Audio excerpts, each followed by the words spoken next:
ሰላም ጤና ይስጥልን ውድ አድማጭ ተመልካቾቻችን እንደምን ሰንብታችኋል? ይህ ገበያ ሚዲያ ነው። ፕሮግራማችን ከገበያ ሚዲያ ዘውትር ምሽት 3 ሰዓት ተኩል ላይ ወደ እናንተ የሚደርሰው የገበያ ሚዲያ ልዩ የፖድካስት ፕሮግራም ነው። ቀዳሚ ያደረግነው የዕለቱ ከኢትዮጵያ ብሔራዊ ጥቅም ጋር የተሳሰረው መረጃ በሶማሊያ አሁን ላይ የተለያዩ እንቅስቃሴዎች እየተደረጉ ናቸው። በተለይም ሶማሊያን ለመገንባት በሚል አሁን ላይ የተለያዩ የፖለቲካ ፓርቲዎች፣ ታዋቂ ግለሰቦች፣ የሲቪል አደረጃጀቶችና ሌሎች ከሴቶች ማህበራት ጋር የተገናኘ እንቅስቃሴን የሚያደርጉ የቡድን ተወካዮች የተገኙበት ስብሰባ ትላንትና ማታ በሞቃዲሾ መካሄዱ ተሰምቷል። ጀዚራ በተሰኘው ሆቴል የተካሄደው ይህ ስብሰባ የፕሬዝዳንት ሐሰን ሼክ መሐሙድን መንግስት መንቀፉና ከምርጫው በፊት ሶማሊያ በቀጣይ በቅርቡ ልታደርግ ከምትችለው ምርጫ በፊት ቀውስ እንዳይፈጠር ማስጠንቀቁ ተሰምቷል። ይህ ጉዳይ እንዴት ይታያል? በተለይም ከቀጠናዊ ጉዳዮች ጋር በማያያዝ በዝርዝር የምናየው ይሆናል። በሌላ በኩል ከዚሁ ከሶማሌ ጉዳይ ሳንወጣ ፑንትላንድ የሶማሊያ የሀገረ መንግሥት ግንባታን በሚመለከት ከተለያዩ የሶማሌ ጎሳዎች የተውጣጡ የሶማሊያ ምሁራን የሚሳተፉበት ኮንፈረንስ በዋና ከተማዋ ጋሮዌ ልታካሄድ መሆኗን ፑንትላንድ አስታውቃለች። ፑንትላንድ እንደሚታወቀው እንደ አውሮፓውያኑ አቆጣጠር በ2024 ማለትም ባለፈው ዓመት ከፌዴራሉ መንግሥት ወይም ፕሬዝዳንት ሐሰን ሼክ መሐሙድ ከሚመሩት መንግሥት ጋር በይፋ ያላቸውን ግንኙነት ማቋረጣቸው የሚታወስ ነው።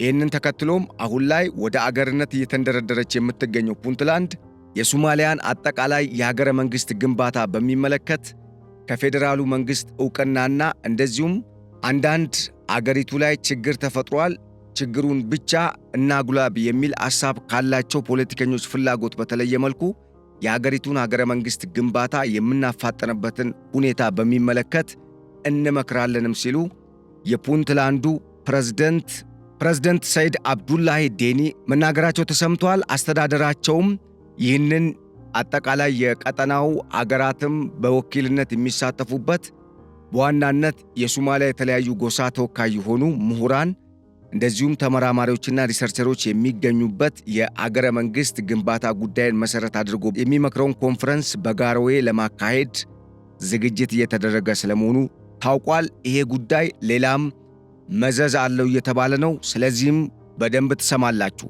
እንደዚሁም ስለ ኢትዮጵያ የተመከረበት የአሜሪካው ስብሰባ ኢትዮጵያ ከአሜሪካ በጎ ምላሽ ልታገኝ የምትችልበት ዕድል እየሰፋ መምጣቱን በእርግጥ ያሳየ ነው። ከዛም ውጪ ግብፅ ላይ አሁን ላይ ጭንቀት ስለመፈጠሩ ተሰምቷል። የአልሲሲ መንግሥት መጨነቁን የሚያሳዩ መረጃዎች እንዳመላከቱት ኢትዮጵያና ግብፅ በአባይ ውሃ ዙሪያ ይደራደራሉ መባሉን ተከትሎ በአሜሪካ ሊካሄድ እየታሰበና ቀንም ተቆርጦለት በቅድ ደረጃ ላለው የድርድር መርሃ ግብር የሚያስፈልጉ ቅድመ ሁኔታዎችን ለማሟላትና በተለይም በድርድሩ ላይ ይዤ ቀርባለሁ የምትለውን አቋም በሚመለከት ግብፅ ከኢትዮጵያ በኩል እንደ ቅድመ ሁኔታ የቀረቡ ሐሳቦች ፈተና እንደሆኑባትም ተመላክቷል። ስለዚህም ጉዳይ በዝርዝር ትሰማላችሁ።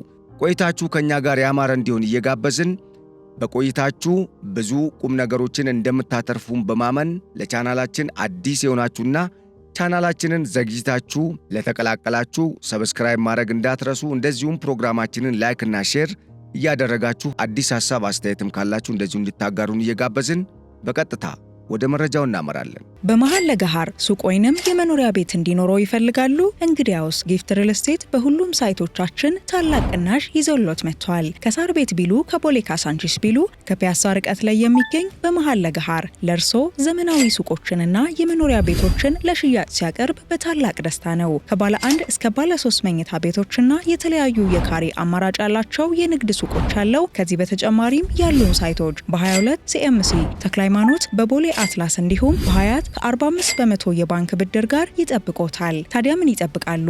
አሁኑኑ በ0981 70 30 63 ላይ ይደውሉ። ጊፍት ሪል ስቴት ማህበረሰብን እንገነባለን። የሶማሊያ ጉዳይ አሁን ላይ አነጋጋሪ የሆነ መጥቷል። ቀደም ሲል በተለያየ አግባብ የሐሰን ሼክ መንግሥት በሀገሪቱ የጸጥታ ችግር አለ፣ አገሪቱ የተረጋጋች አይደለችም፣ አልሸባብ በዚህ በኩል ፈተና ሆኖብናል፣ በሌላ በኩል ደግሞ ቀጠናዊ ቀውስ አለ ወዘተ እያለ የኢኮኖሚ ውድቀት አለ፣ እንደዚህ የኢኮኖሚ ቀውስ ወይም መዳከም አለ በሚል በሀገሪቱ አሁን ላይ ምርጫ እንደቀደመው ጊዜ ለማድረግ ትንሽ እንደሚያስቸግርና ካልሆነ ግን የሕገ መንግሥት ማሻሻያን በማድረግ 1% ቮት በሚል ወደ አዲስ የምርጫ ስርዓት ወይም የምርጫ ሲስተም ስርዓት ለመግባት እንቅስቃሴ ማድረግ ከጀመረ ዓመታት ተቆጥረዋል። በተለይም በ2024 ከፍተኛ የሆነ እንቅስቃሴን በማድረግ የሀገሪቱን ሕገ መንግሥትም እስከ ማሻሻልና የአገሪቱን መሪ ወይም አሁን ላይ በፕሬዝደንትነት አገሪቱን እየመሩ ያሉትን ሰው የስልጣን ዘመን ማራዘሙ ይታወሳል። ይህንንም ተከትሎ እንደ ፑንትላንድ እና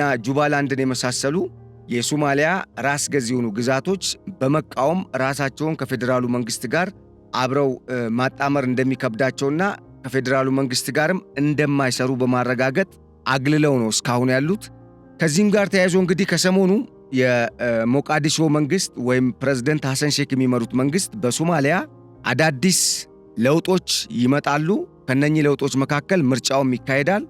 ይሄም ምርጫ በአዲሱ የምርጫ ሲስተም ወይም ደግሞ በሚዘረጋው አሰራርና ስርዓት መሰረት የሚከናወን ይሆናል የሚል መግለጫን መስጠቱን ተከትሎ አሁን ላይ በሶማሊያ ትላንትና ማታ ጭምር ጀዚራ በሚባለው ሆቴል የሶማሊያ ቀንደኛ የሚባሉ የተቃዋሚ ፖለቲካ ፓርቲ አመራሮችና የቀድሞ የሶማሊያ ጠቅላይ ሚኒስተር ሐሰን አሊ ኬሬን ጨምሮ የተገኙበት ጠንከር ያለ መልእክትም የተላለፈበት ስብሰባ ተካሂዷል ትላንትና ማታ። እንግዲህ በስብሰባው ላይ አብዛኞቹ የተቃዋሚ ፖለቲካ ፓርቲዎችና የሲቪል ማህበረሰብ ድርጅት አመራሮች፣ የሴቶች አደረጃጀቶች አመራሮችና ከወጣቶችም የተሳተፉ ግለሰቦች የሐሰን ሼክ መንግሥት አሁን ላይ ሶማሊያን እየበጠበጠ ነው፣ እንደዚሁም ደግሞ ባልተገባ መንገድ በሕገወጥ መንገድ ስልጣኑን ለማራዘም እየተንቀሳቀሰ ነው ሲሉም እንግዲህ በይፋ በመግለጫ ጭምር ተችተውታል። የሀገሪቱም የጸጥታ ሁኔታ አሁን ላይ አስቸጋሪና በተለይ ዋን ቮት ኢሌክሽን ሲስተምን ለማካሄድ ሶማሊያ አሁን ላይ ብቁ አይደለችም ሲሉ የሐሰን ሼክ አደርጓለሁ በሚል ያቀደውን የምርጫ አካሄድና ለማካሄድ በዝግጅት ላይ ያለበትን የምርጫ ሂደት በሚመለከት ፍትሐዊነት የጎደለውና ሐሰን ሼክ በጉልበት እያደረገ ያለው እንቅስቃሴ መሆኑን ጠቁመዋል። ከዚህም በተጨማሪ ይሄ ሁኔታ የማይቀየርና የፌዴራሉ መንግሥት ለነኚህ ለፖለቲካ ተቃዋሚዎች እንደዚሁም ደግሞ በሀገሪቱ ለሚንቀሳቀሱ የተለያዩ በግልም ለሚንቀሳቀሱ የፖለቲካ ሰዎች እንደዚሁም የፖለቲካ ድርጅቶችም ጭምር ነፃ የሆነ ፖለቲካዊ አውድ የማይፈጥር ወይም ደግሞ ለምርጫ እንዲሳተፉ ሁኔታዎችን በሰላማዊና ነፃ በሆነ መንገድ የማያመቻች ከሆነ ነውጥ ሊፈጠር እንደሚችል ስጋት ይሰማናል ሲሉም ጠቅሰዋል። ይሄ ለሶማሊያ ምናልባት አሁን ላይ ካለባት ችግር አንጻር በርከት ያሉ ሌላ ችግሮችን ሊያመጣባት እንደሚችልም ተንታኞች እየጠቆሙ ነው።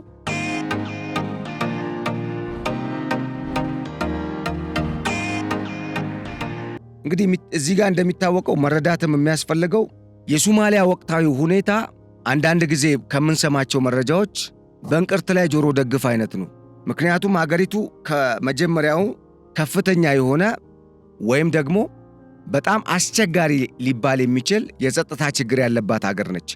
በዚች ሀገር የጸጥታ ችግር ውስጥ ደግሞ ሌላ የጸጥታ ችግር የሚፈጥሩ አዳዲስ ክስተቶች እየተከሰቱ እያየን ያለ ነው።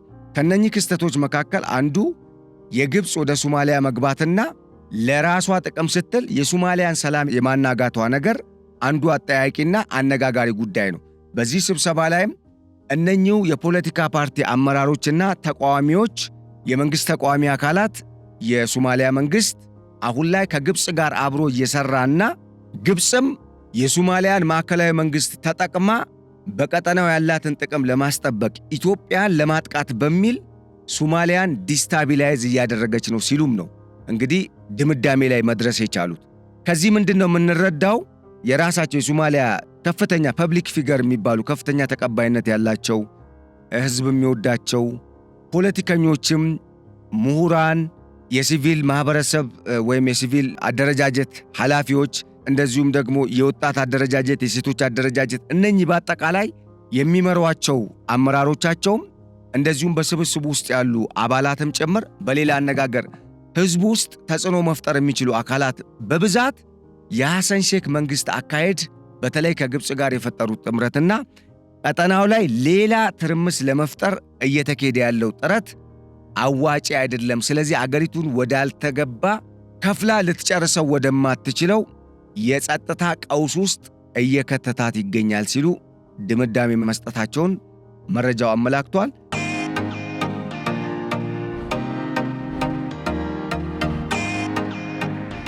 እንግዲህ ይሄ መረጃ ወሳኝ የሆኑ 3 ቁም ነገሮችን ይዟል። ሜጀር ኦፖዚሽን ሚቲንግ ኦፕንስ ኢን ሞቃዲሾ አዝ ፖለቲካል ቴንሽንስ ኮንቲኒው ነው የሚለው ርዕሱ። እዚህ ላይ በዚህ ርዕስ ስር በተሰራጨው ወይም ደግሞ በዝርዝር በተቀመጠው መረጃ ውስጥ አንደኛ የፖለቲካ ፓርቲዎቹ የምርጫ ጊዜው እየቀረበ ባለበት በዚህ ወቅት ለምንድን ነው መጀመሪያ አስቀድመው ተሰባስበው የዚህ አይነት ጠንከር ያለ መልእክት የተላለፈበት ሚቲንግ ያካሄዱት የሚለውን ጉዳይ በደንብ ያብራራ ነው። ምክንያቱም በሀገሪቱ የሐሰን ሼክ መንግስት ስልጣን የመልቀቅ ወይም ደግሞ ነፃ ምርጫ የማካሄድ አሊያም ሀገሪቱ አሁን ያለችበትን ወቅታዊ ሁኔታ ከግንዛቤ ውስጥ ያስገባ የምርጫ ስርዓት ለመፍጠር ሐሰን ሼክ የሚመሩት የሶማሊያው የሞቃዲሾ መንግስት ፍቃደኛ አይደለም። እንደውም ከዛ ይልቅ ሐሰን ሼክ ስልጣኑን ለማራዘም የተለያዩ እንቅስቃሴዎችን በማድረግ ላይም ይገኛል። ይሄ ደግሞ አገሪቱን ዋጋ እንዳያስከፍላት ስጋት ውስጥ ወድቀናል ሲሉ ነው የተናገሩት።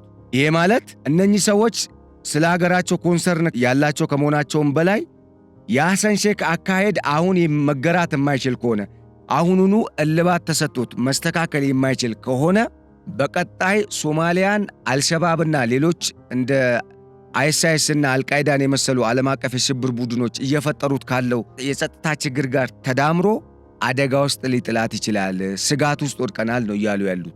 በሁለተኛ ደረጃ በሶማሊያ ምን ይጠበቃል? አሁን ምርጫ ሊካሄድ ነው እየተባለ ነው። ምን ይጠበቃል የሚለውንም ለእኛ እየነገሩን ያሉት። ለምሳሌ እንደ ሀገር በአንድ በጎረቤት በተለይ እንደ ሶማሊያ ባለች በጣም በጥብቅ ከምንቆራኛቸው የጎረቤት ሀገሮች ጋር በተያያዘ በዛ ውስጥ ባለን ግንኙነት በእነኛ ሀገራት ውስጥ የሚመጡ የፖለቲካዊ ለውጦች ምን አይነት ናቸው፣ መልካቸው ምን ይመስላል የሚለውንም ቀድመን እንድንረዳም የሚያስችል ነው መረጃው። እንግዲህ ምክንያቱም ማን ነው ምን እያደረገ ያለው?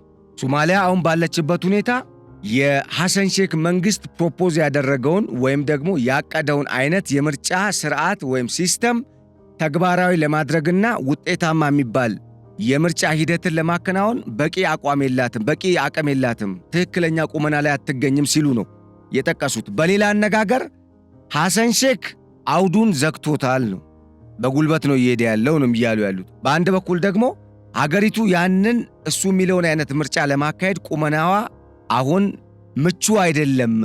ይሄ ማለት ሐሰን ሼክ አሁን ምርጫ ቢያካሂድ ወይም በሞቃዲሾ የሚመራው የፌዴራሉ መንግስት ሶማሊያ ውስጥ ምርጫ ቢያካሂድ ቀጥሎም ሊመጣ የሚችለው መንግስት ራሱ ሐሰን ሼክ ሊሆን ይችላል፣ ወይ ደግሞ ብጥብጥ ነው ሊፈጠር የሚችለው ሶማሊያ ውስጥ። ምክንያቱም ሪዘንትመንት አለ፣ ቅሬታ አለ። ይህን ደግሞ ቀድሞ ያስተካክል ሲሉ ነው እንግዲህ ይህንን ሐሳብ የሰነዘሩት።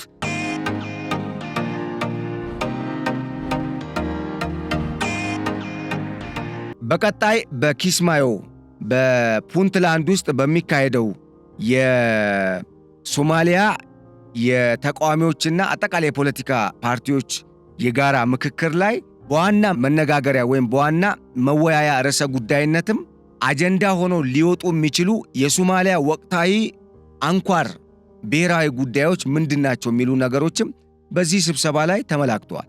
እንደውም የሶማሊያው የቀድሞ ጠቅላይ ሚኒስትር ሐሰን አሊ ኬሬ ምናሉ?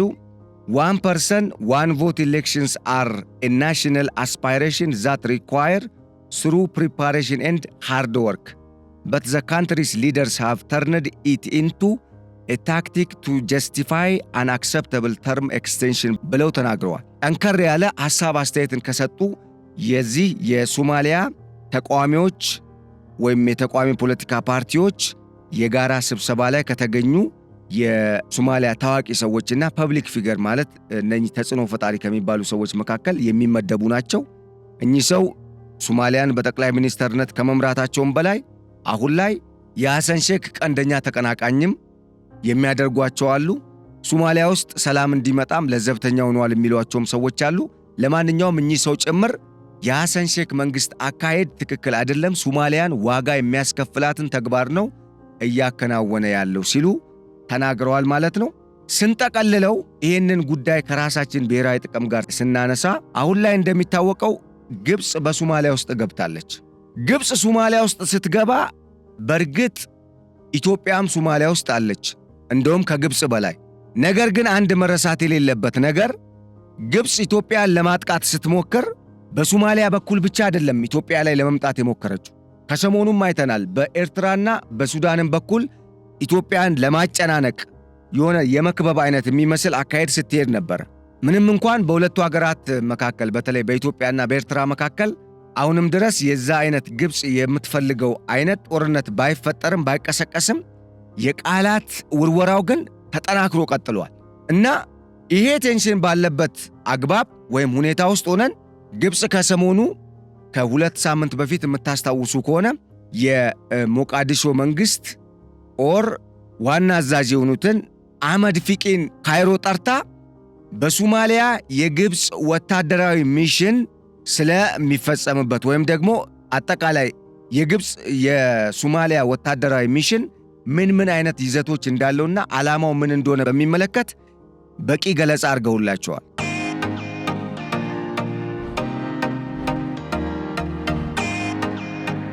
በተጨማሪም የሁለቱ ሀገራት ጦር በምን መልኩ ነው ወደ ኢትዮጵያ ድንበር የሚጠጉት፣ ቀጠናውን የሚቆጣጠሩት፣ አጠቃላይ እዛ ሶማሊያ ውስጥ የሚደረገውን እንቅስቃሴ በሚመለከትና የግብፅ በሰላም አስከባሪ ጦር ስም ወደዛ የሚሰማራው ጦር እንደዚሁም ደግሞ ግብፅ 10,000 ወታደርን ሶማሊያ ውስጥ አሰፍራለሁ ማለቷ ይታወሳል። ያም ጦር እንዴት ነው ሶማሊያ ውስጥ የሚንቀሳቀሰው የሚል አጀንዳን መሰረት አድርገው ነው የተወያዩት።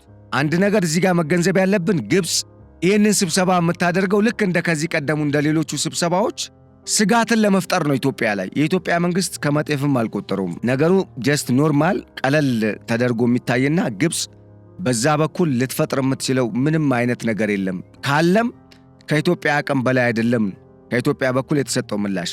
ግብፅ ግን የሶማሊያውን የጦር ጀነራል ወይም አዛዥ ጠርታ ካይሮ ላይ አማከረች ተብሎ ኢትዮጵያ የምትጨነቅ ወይም ደግሞ የምትጠበብ መስሏት ፕሮፓጋንዳ ልሰራ ነበር እና የሶማሊያን የግዛት አንድነት አስጠብቃለሁ፣ ሶማሊያ አሁን ባለችበት ሁኔታ አንድነቷ ተሸርሽሮ አይቀርም ወዘተ። እንግዲህ የተለያዩ መግለጫዎች ሲሰጡ ነው የቆዩት ታስታውሳላችሁ። ይህንንም በሚመለከት የኢትዮጵያ መንግስት ግብፅ የሶማሊያን ጀነራል ካይሮ ጠርታ ባናገረች ማግስትና ከዛ በኋላ ፕሬዝዳንት አብዱል ፈታህ አልሲሲም በሰጡት መግለጫ ዙሪያ በቂ ምላሽ ሰጥቷል። አምባሳደር ሱሌማን ደደፎም ይህንን ጉዳይ በሚመለከት የግብፅ ወደ ሶማሊያ መግባት ለኢትዮጵያ ስጋት አይደለም፣ ነገር ግን የግብፅ ጦር ሶማሊያ ውስጥ ገብቶ ምንም አይነት ትንኮሳ ቢፈጽም ያጸፋ ምላሹ ግብፅ የምትቋቋመው አይሆንም ሲሉ ተናግረዋል፣ አስጠንቅቀዋል። አምባሳደሩ በሶማሊያ የኢትዮጵያ አምባሳደር ሆነው እያገለገሉ የሚገኙት አምባሳደር ሱሌማን ደደፎ ማለት ነው። እና እዚህ ጋር አጠር ለማድረግ ያክል ምንድነው የምንገነዘበው? አጠቃላይ ሁኔታውን ስንገመግም እንደ ጎረቤት ሀገርና እንደ በጣም ከፍተኛ የዓለም አቀፍ የሽብር መናኸሪያ እንደሆነች አንድ ሀገር ሶማሊያ ለኢትዮጵያ የጸጥታ ስጋት እንዳትሆን ኢትዮጵያ ጥንቃቄ የተሞላበት አካሄድን መከተል አለባት።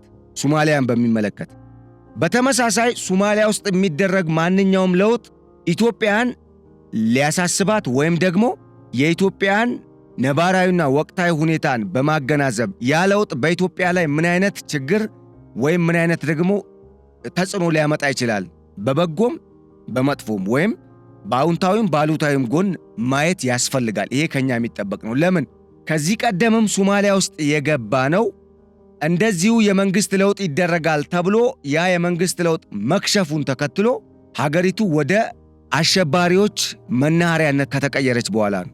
አሁንም በሶማሊያ ውስጥ ባሉ ፖለቲከኞችና የጦር አንጃዎች መካከል ያለው መፋጠጥ አገሪቱን ወደ ትርምስ የባሰ እንዳያስገባት በተለይ በፌዴራል መንግስቱና በክልል መንግስታት መካከል ያለው ሹክቻ ወደ አልሆነ መንገድ እንዳይወስዳት ጥንቃቄ ማድረግ ስለሚገባና ያ ከሆነ ደግሞ ተመልሶ ለኢትዮጵያ ስጋት ነው ማለት ነው። ምክንያቱም ከዚህ በፊትም እንዳልነው አልሸባብ አቆጥቁጦ አሁን ላይ ያለበት ደረጃ ላይ ለመድረስ መጀመሪያ ከዚያድ ባሬ መንግስት መውደቅ በኋላ የሶማሊያ እስላማዊ ሸሪያ ህብረት ወዘተ ያሉ ከእስልምና ሃይማኖት አስተምሮና ከእምነቱ ዋና አስኳል ከሆነው ከሰላም በተቃረነ መልኩ ቀጠናውን ጭራሽ የሽብር ማዕከል ለማድረግ የሚንቀሳቀሱ ቡድኖች የተደራጁት በኋላ ላይ ወደ አልሸባብነት ተቀይረው ዛሬ ድረስ አልሸባብ በሚል አሁን የደረሱበት ደረጃ ሊደርሱ የቻሉት ያኔ በተፈጠረው ስህተት ነው።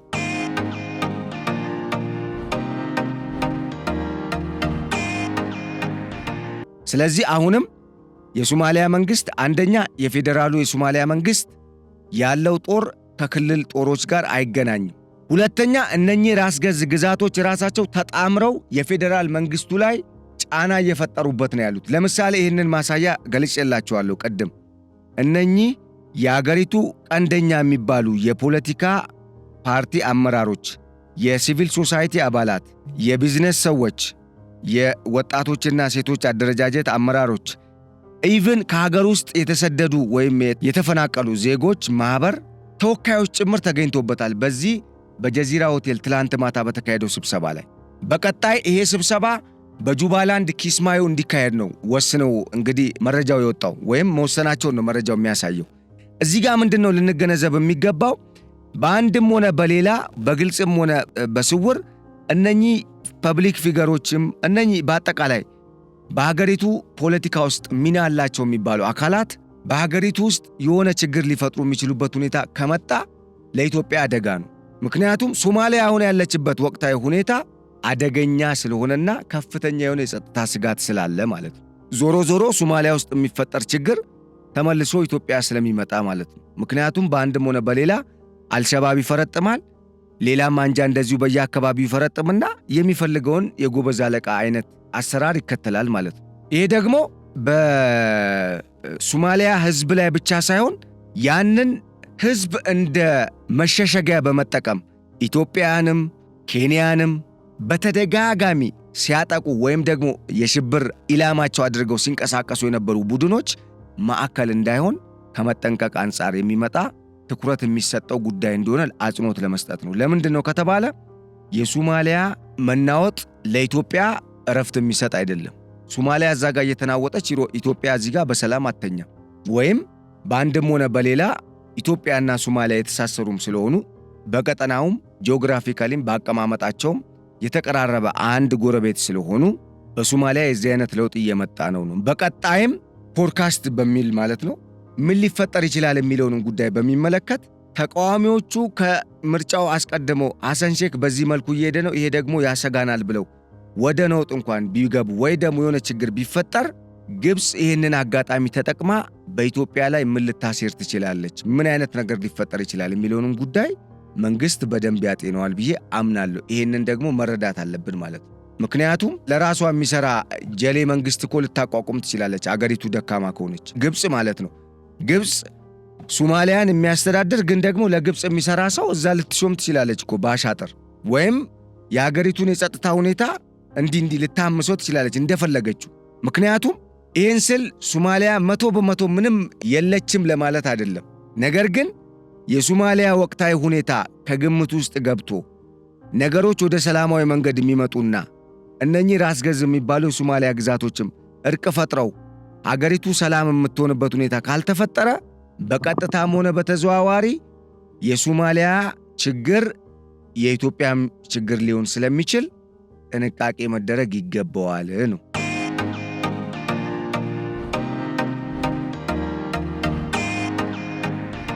ይሄ በዚህ እንዳለ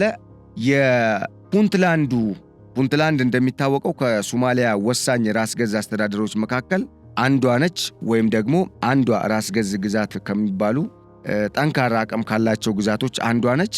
የሶማሊያ ራስ ገዝ ግዛቶች ዋና ፍላጎት የፌዴራሊዝም ስርዓቱ እንዲቀጥል ነው። በዚህም አምና በፈረንጆቹ 2024 ፕሬዝዳንት ሐሰን ሼክ መሐሙድ ሶማሊያ ውስጥ አዲስ የሕገ መንግሥት ማሻሻያ ማድረጉንና የምርጫ ስርዓት መለወጡን ማስታወቁን ተከትሎ ፑንትላንድም ጁባላንድም አኩርፈው እንደውም በጋራ ተጣምረው ምንም አይነት ወታደራዊ እርምጃ የሚወሰድ ከሆነ በጋራ ለመመከትም ስምምነት ላይ ደርሰዋል። ሶማሊላንድ ኦልሬዲ ወደ አገርነት የቀረበችና በጣም ከነኛ ሩቅ ያለች ከመሆኗ ጋር ተያይዞ ብዙም በዚህ ጉዳይ ውስጥ ኮንሰርን የላትም። ጀስት ሐሰን ሼክ ምንም አይነት ተጽዕኖ ብቻ እንዳይፈጠር መከላከል ነው እንጂ አገር ሆኛለሁ ብላ የምታምነች። ለማንኛውም እዚህ ጋር እንድንገነዘብ የሚገባው ነገር ከነኚህ ከሶማሊያ ጠንካራ ከሚባሉ ራስ ገዝ ግዛቶች መካከል አንዷ የሆነችው ፑንትላንድን የሚመሩት ፕሬዝዳንት ሰይድ አብዱላሂ ዴኒ ስለ ሶማሊያ ሀገረ መንግሥት ግንባታና አጠቃላይ ቀጣይ ሂደቶች በሚመለከት የሚመክር የሶማሊያ ሁሉም ጎሳዎችን የሚወክሉ ምሁራንና የአገር ሽማግሌዎች አጠቃላይ በጉዳዩ ላይ ሐሳብ ያላቸው የሚሳተፉበት ኮንፈረንስ በጋሮዌ በፑንትላንድ ዋና ከተማ ለማካሄድ አቅዶ እየሰራ መሆኑንና በቅርቡም እንደሚከናወን መግለጫ ሰጥተዋል። እዚህ ጋር ምንድነው የምንገነዘበው? ትላንትና የሶማሊያ ሞቃዲሾ የከተመው መንግስትን የሚቃወሙ እዛው ሞቃዲሾ ውስጥ ያሉ እና በዙሪያው የሚንቀሳቀሱ የፖለቲካ ፓርቲዎች በሶማሊያ ዋና ከተማ ሞቃዲሾ ጀዚራ ሆቴል ውስጥ ስብሰባ አድርገው የማዕከላዊ መንግስቱን በተቃወሙበት ማግስት የፑንትላንዱ ፕሬዝዳንት ሰይድ አብዱላሂ ዴኒ በድጋሚ ከዚህ በፊትም ብለውታል፣ በድጋሚ ፑንትላንድ ስለ ሶማሊያ ሀገረ መንግስት ግንባታ የሚመክር አዲስ የምሁራን ውይይት ወይም ኮንፈረንስ በዋና ከተማዋ ለማድረግ ማቀዷን ይፋ አድርገዋል። ይህ ምንድነው የሚያሳየው? መካረሩ በጣም ጦዟል ወይም ክላይማክስ ላይ እየደረሰ ነው ማለት ነው። እነኛ አካላት ተወጣጠሩ ወይም ደግሞ ተሳሳቡ ማለት ደግሞ ኤኒ ታይም የሆነ ነገር ሊፈጠር ይችላል፣ የጸጥታ ስጋት። ያ ደግሞ ዋጋ ስለሚያስከፍለን የኢትዮጵያ መንግስት ጥንቃቄ ያደርግበታል ብዬ አስባለሁ።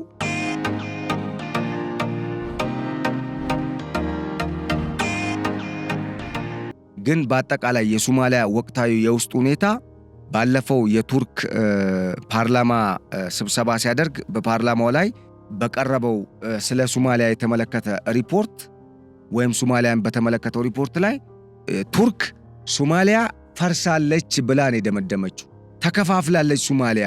አሁን የሚቀሯት ስቴፖች በጣም የተወሰኑ ናቸው። ይሄ ከመሆኑ በፊት ሶማሊያ ውስጥ የሆነ ነገር መደረግ አለበት ብላለች ቱርክ። በፓርላማዋ ውስጥ ነው ይሄ ነገር የተነገረው። መረጃውንም አድርሰናቸዋል ከዚህ በፊት የምታስታውሱ ከሆነ። ይሄ ማለት ምንድነው?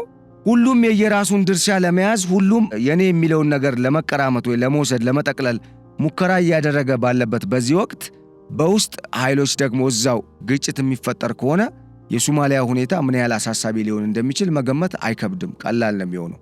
ከዚህ አንጻር ይሄ ጉዳይ ትኩረት የሚሰጠው መሆን አለበት። ለማንኛውም እዛ ሞቃዲሾ በተመሳሳይ የተቃዋሚ ፖለቲካ ፓርቲዎች ወይም የተለያዩ በህዝቡ ዘንድ ተቀባይነት ያላቸው የፖለቲካ ፓርቲዎችን የሚመሩና የሲቪል ማህበረሰብ ድርጅቶች ሌሎችም ያሉበት ስብሰባ ተካሂዶ በሐሰን ሼክ ላይ የዛን አይነት አቋም ሲያዝ፣ በዚህ በኩል ደግሞ ፕሬዝዳንት ሰይድ አብዱላሂ ዴኒ ምናሉ?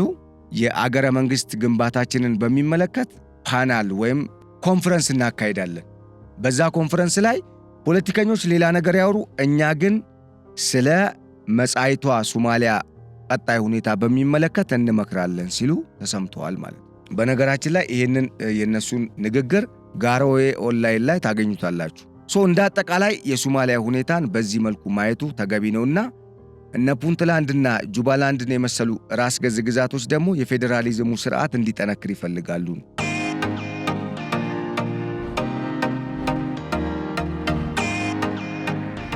ወደ ቀጣዩ መረጃችን ስናልፍ አሜሪካ ከሰሞኑ ኢትዮጵያን የጎበኙ የአሜሪካ የጦር መኮንኖችም እንደዚሁም አምባሳደሮችም ጭምር ቲቦር ናጅንም አምባሳደር ዶክተር ማሳድ ቡሎስም ከጦር መኮንኖች መካከል ከባለፈው ከቅርቡ ጀነራል ዳግቪን ኤማር አንደርሰንን ጨምሮ በርካታ ማለት በቀጠናውና በመካከለኛው ምስራቅ ጉዳይ ላይ ከአሜሪካ መንግስት ጋር የሚሰሩ እንደዚሁም የአሜሪካ መንግስትን የሚደግፉና ቀጠናውን በውል መተንተን የሚችሉ አካላት ተገኝቶበት ውይይት ተደርጓል። በአሜሪካ ስቴት ዲፓርትመንት አንዱ የአባይን ውሃ በሚመለከት በኢትዮጵያና በግብፅ መካከል ያለው ውዝግብ በሰላማዊ መንገድ ስለሚፈታበት ሁኔታ እናም ድርድሩ ላይ ሁለቱ ሀገራት እንዲቀርቡ ፕሬዝዳንት ዶናልድ ትራምፕም ከዚህ በፊት ሁለቱ ሀገራት በኦቫል ኦፊስ ውስጥ ፈርመው ከኔ ጋር መግለጫ ይሰጣሉ ሲሉ መናገራቸው ይታወሳል። ይህንንም ተከትሎ አሜሪካ አቀዳ እየሰራች ነው። ስለዚህ ከዚህ ጉዳይ ጋር በተገናኘ እነኚህ ወደ ኢትዮጵያ መጥተው ቀጠናውንም ኢትዮጵያንም በመጎብኘት አሰሳ ያደረጉ የአሜሪካ ሰዎች ኢትዮጵያን ደግፈው ነው የተገኙት።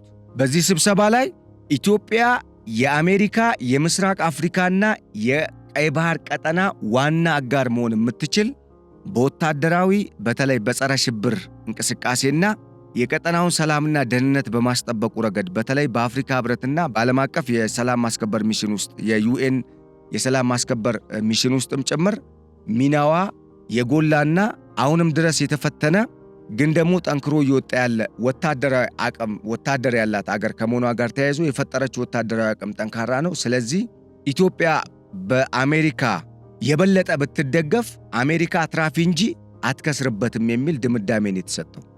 ምክንያቱም ኢትዮጵያ በምስራቅ አፍሪካና በቀይ ባህር ቀጠና ላይ የአሜሪካ የጸረ ሽብር እንቅስቃሴን በማድረጉ ረገድ ወሳኝ አጋር መሆን የሚያስችል አቅም ያላት የአሜሪካ ስትራቴጂክ አሊያንስን የምትፈልግ የምትቀበል አገር እንደሆነች የተጠቆሙ።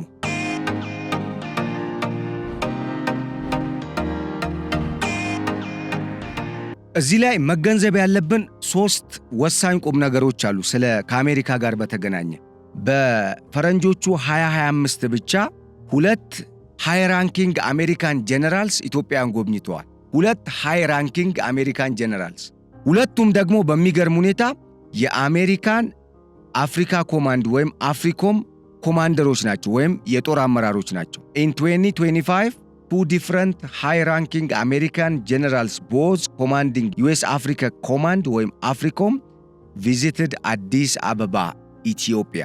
አንደኛው ጀነራል ሚካኤል ላንግሌ ሲሆኑ እኚህ ጀነራል ከዚህ በፊት የአፍሪኮም ኮማንደር የነበሩ ናቸው። ኢትዮጵያን በጁን 2025 ባለፈው ማለት ነው ሰኔ ላይ ጎብኝተው ነበር። ከጠቅላይ ሚኒስትር ዶክተር አብይ አህመድም ጋር ውይይት አድርገው ነበር። ከሌሎች የአሜሪካ ወሳኝ ከሚባሉ ሲኒየር ኦፊሻልስ ጋር በመሆን ማለት ነው። እና ምንድነው ያረጋገጡት?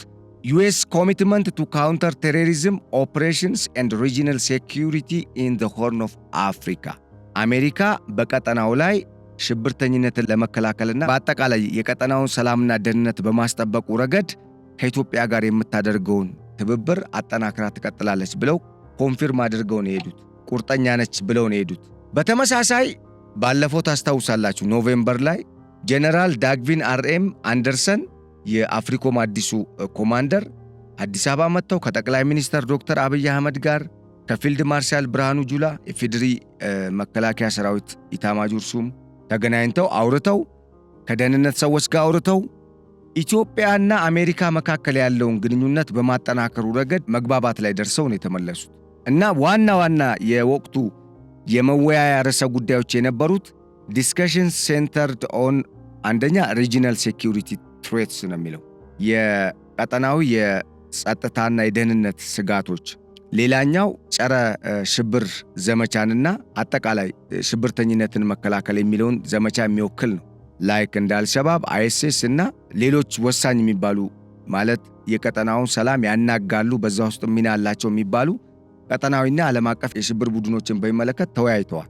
ከዛ ውጪ ደግሞ ኢትዮጵያስ ፐርሲዩት ኦፍ ሲ አክሰስ ኢትዮጵያ አሁን ላይ አቀዳ ለማግኘት ወይም ለማስመለስ እየለፋችበት ባለው የቀይ ባህር በር የማግኘት አጀንዳ ዙሪያ ወይም የማስመለስ አጀንዳ ዙሪያ እነኚህ ጀነራሎች ከኢትዮጵያ ጋር ተነጋግረዋል። እዚህ ጋር ልንገነዘብ የሚገባን ዋና መሰረታዊ ጉዳይ ምንድነው? እነኚህ ጀነራሎች ኢትዮጵያ ሲመጡ አሰስመንት እየሰሩም ነበር።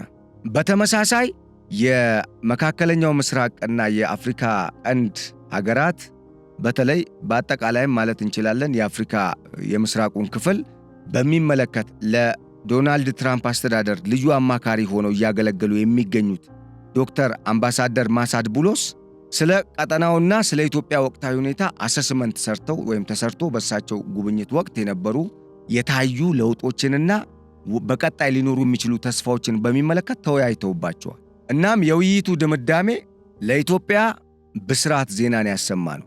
ኢትዮጵያ የውስጥ የጸጥታ ችግሮችን በራሷ መቋቋም የምትችል አገር ነች። ያ አቅም አላት። አቋሟም እንደዛ ነው የሚገልጸው። በተጨማሪ በቀጠናውም ዙሪያ በተለይ ይቃጣብኛል ብላ ስጋት አሁን ከገባት አገሮች ሊመጣባት የሚችል ማንኛውንም ጥቃት የመቀልበስ እርምጃ የመውሰድ አቅም አላት፣ የአጸፋዊ እርምጃ የመውሰድ አቅምም አላት የሚል ነው።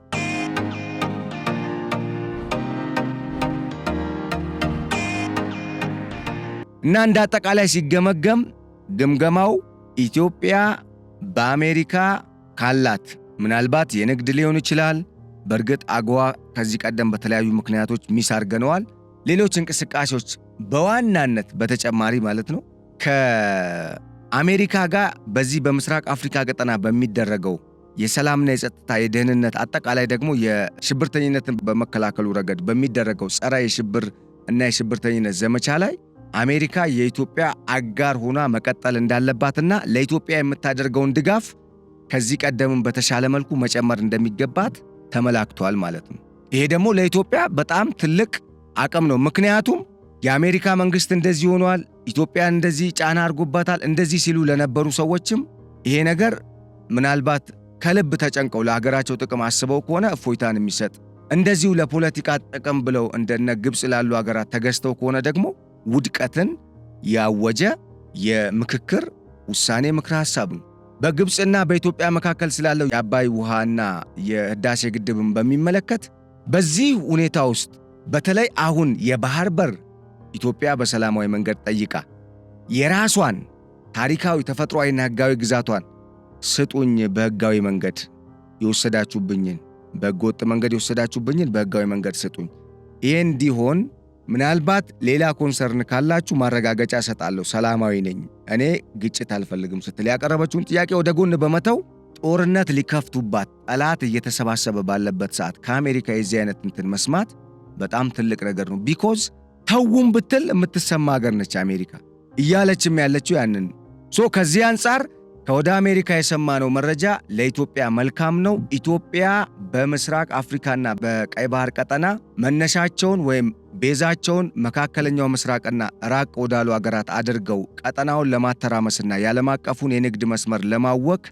የሚመጡ ማናቸውም አይነት የአሸባሪ ቡድን አባላትም ሆነ የሽብር እንቅስቃሴዎችን በአጠቃላይ በመግታቱ ረገድ በቀጠናው ከኢትዮጵያ የተሻለ አገር የለም። ኢትዮጵያ በጣም የተሻለች አገር ስለሆነች አሜሪካ ከኢትዮጵያ ጋር ጥምረትን በመፍጠር መንቀሳቀስ አለባት ሲሉ እንግዲህ እነኚሁ በኢትዮጵያ ከሰሞኑ ጉብኝት ያደረጉ አምባሳደሮች፣ የጦር ጄኔራሎችና የውጭ ግንኙነት ባለሙያዎች ምክረ ሐሳብ አቅርበው ኢትዮጵያ ለአሜሪካ አስፈላጊና ወሳኝ ስትራቴጂካዊ አጋር መሆኗን አረጋግጠዋል ተብሏል።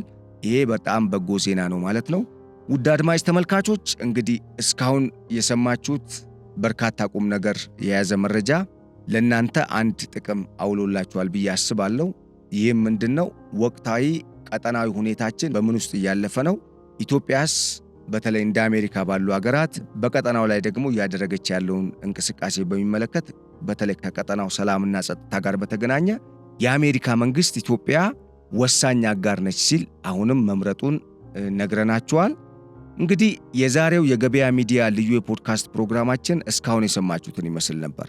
ስለተከታተላችሁንና አብራችሁን ስለዘለቃችሁ በማመስገን በቀጣይ በሌሎች ርዕሰ ጉዳዮች የገበያ ሚዲያ ልዩ የፖድካስት ፕሮግራም ወደ እናንተ እስኪመለስ ለአሁኑ በዚሁ ተሰናበትናችሁ። በቀጣይ በሌላ ጉዳይ እንመለሳለን። አብራችሁን እንድትቆዩ አብራችሁን እንድትዘልቁ ቆይታችሁ ከገበያ ሚዲያ ጋር ሁሉ ጊዜ የሚያማራ እንደሚሆን እንግዲህ መናገራችንን አንተውም እናንተም ከኛ ጋር እንድትዘልቁ እየጋበዝን በተለይ በማታ በ3 ሰዓት ተኩል በሚተላለፈው በዚህ የፖድካስት ፕሮግራም ላይ ላይቭም ላይ እንድትሳተፉ እየጋበዝን ፕሮግራሙ ተጀምሮ እስከሚያልቅ አብራችሁን ለዘለቃችሁ ሰዎች የከበረ ምስጋናና አክብሮታችንን እየገለጽን ለአሁኑ በዚሁ ተሰናበትን። ቸር ሰንብቱ እንላለን። ሰላም። በመሃል ለገሃር ሱቅ ወይንም የመኖሪያ ቤት እንዲኖረው ይፈልጋሉ? እንግዲያውስ ጊፍት ሪል ስቴት በሁሉም ሳይቶቻችን ታላቅ ቅናሽ ይዘውሎት መጥቷል። ከሳር ቤት ቢሉ፣ ከቦሌ ካሳንቺስ ቢሉ፣ ከፒያሳ ርቀት ላይ የሚገኝ በመሃል ለገሃር ለርሶ ዘመናዊ ሱቆችንና የመኖሪያ ቤቶችን ለሽያጭ ሲያቀርብ በታላቅ ደስታ ነው። ከባለ 1 እስከ ባለ 3 መኝታ ቤቶችና የተለያዩ የካሬ አማራጭ ያላቸው የንግድ ሱቆች ያለው። ከዚህ በተጨማሪም ያሉን ሳይቶች በ22 ሲኤምሲ ተክለ ሃይማኖት፣ በቦሌ አትላስ እንዲሁም በሀያት ከ45 በመቶ የባንክ ብድር ጋር ይጠብቆታል። ታዲያ ምን ይጠብቃሉ? አሁኑኑ በ0981 70 30 63 ላይ ይደውሉ። ጊፍት ሪል ስቴት ማህበረሰብን እንገነባለን።